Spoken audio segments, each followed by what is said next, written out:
Қайырлы күн, балалар. Математика сабағымызды бастаймыз. 108-ші бетті ашыңыздар. 54-ші сабақ шамалардың мәндерін қосу және азайту деп аталады. Балалар, бүгін сіздер шамалардың мәндеріне қосу және азайту амалдарын қолдануды жалғастыратын боламыз. Олай болса, бірінші есепке назар аударыңыздар.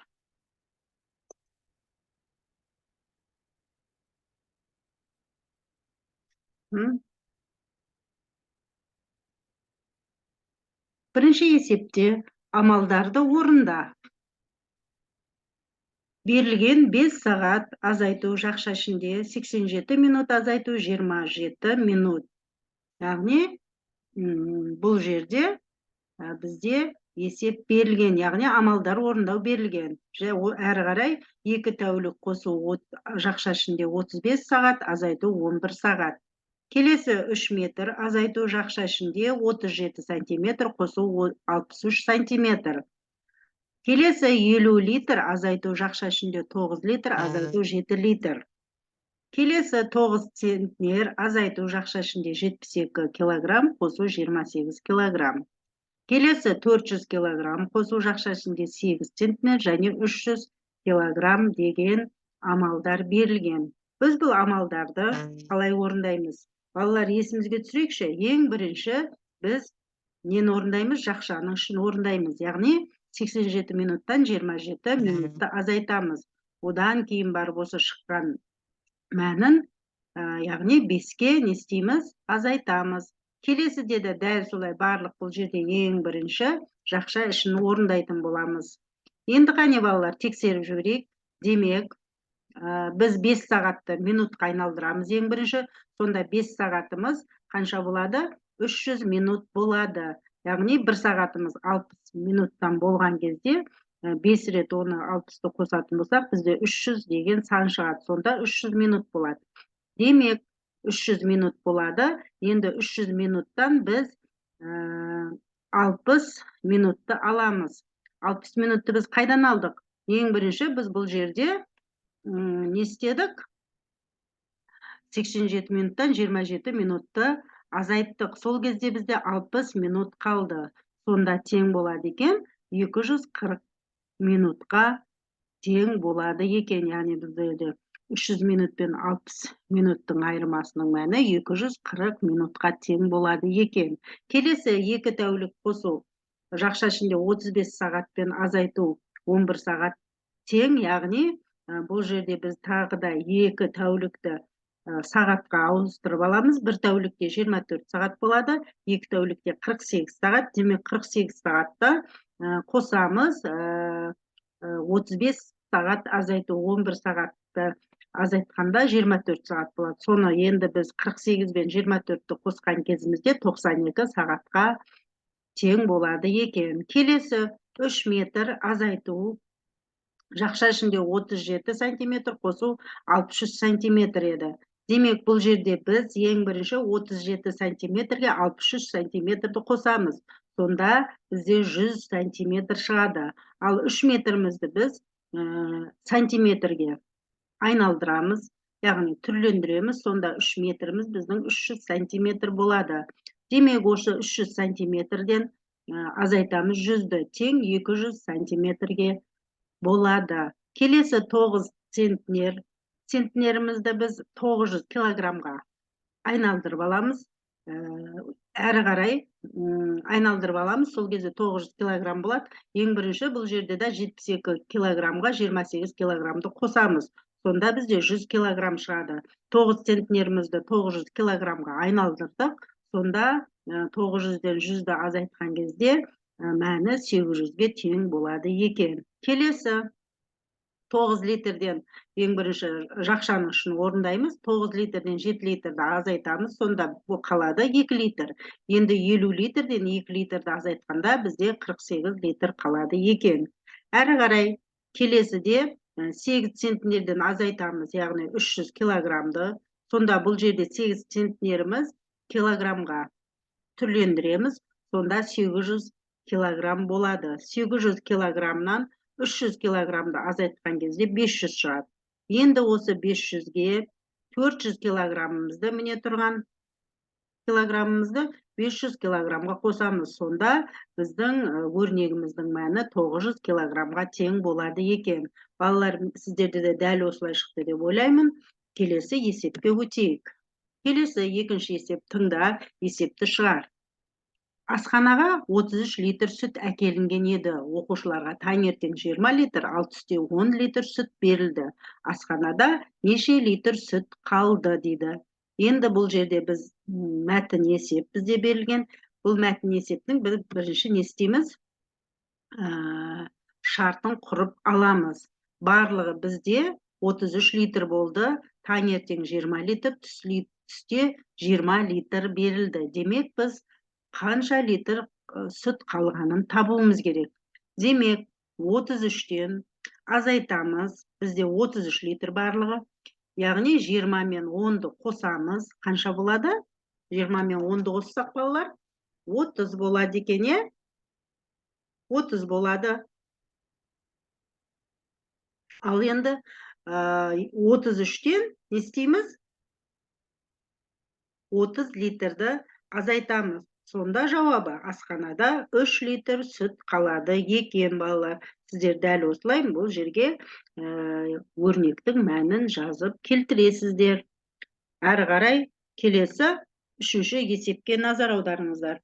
Үшінші есепте тағы да бізде мәтін есеп. Бұл есепті есепші шығара аламын әдісін пайдаланамыз, балалар. Тыңда, жолаушы жолда 32 сағат болды. Ол бір тәулік пойызбен және 5 сағат автобуспен жүрді. Ал қалған уақытта ұшақпен ұшты. Жолаушы ұшақпен неше сағатта ұшты дейді. Балалар, біз ең бірінші бұл жерде не істейміз? Есептің шартын құрамыз, болды дейміз. Яғни барлығы 32 сағат.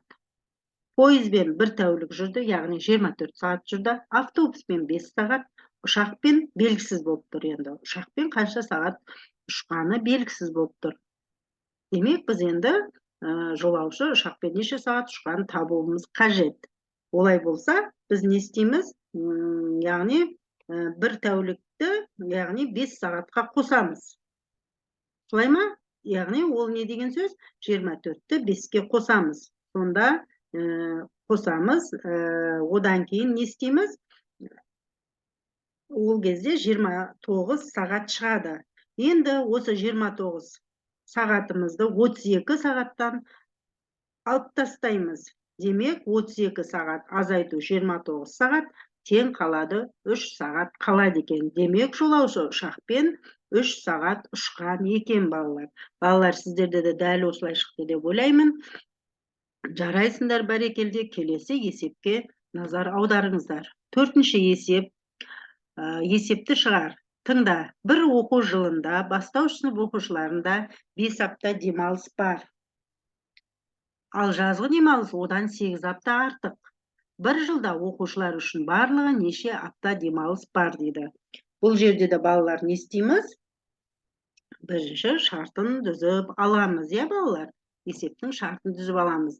Демек, бір оқу жылында 5 апта болса, жазғы демалыста 8 апта артық дейді. Яғни 5 аптадан артық екен. Енді сонда біз барлығы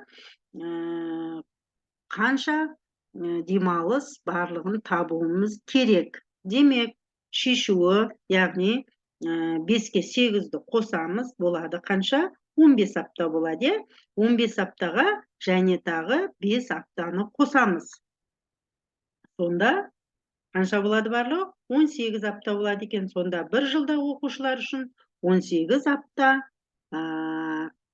демалыс бар екен. Яғни бір оқу жылында оқушылар барлығы 18 апта демалады екен, балалар. Сіздерде де дәл осылай шықты деп ойлаймын. Ал қазір келесі есепке назар аударамыз. 5-ші есеп, кестелер бойынша естейміз, теңдеулер құр, оларды шеш дейді. Демек, берілген қосылғыш қосындының мәні берілді. Яғни, қосылғыш x дейді, қосылғыш x және 24, қосылғыш 17 және y қосындының мәні 57 және 81-ге тең. Келесі азайғыш азайтқыш айырманың мәні дейді. Азайғыш бізде y және 73, азайтқыш 38, x айырманың мәні 52, 28 дейді. Енді балалар, бұл жерде не істейміз?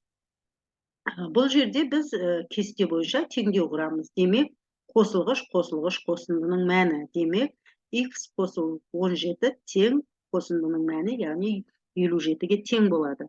Қане біз тексеріп көрейікші? Дұп дұрыс. Оны біз әрі қарай x-ті тең етіп, егер бізде бұл жерде берілетін қосу болатын болса, амалы біз оны азайту арқылы тексеріп шығарамыз, балалар. Келесі енді екінші қосылғышымыз 24, екінші қосылғышымыз y, қосындының мәні 81 дейді. Демек, 24 қосу y тең 81 деп теңдеу құрып аламыз. Осы теңдеу бойынша біз әрі қарай есебімізді шығарамыз. Яғни y тең 81-ден 24-ті азайтамыз. Қанша болады?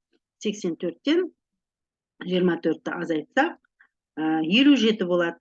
57-ні естейміз, яғни 24 қосу 57 тең 81-ге тең болады. Балалар, дәл осылай әрі қарай есебімізді шығарып тексереміз.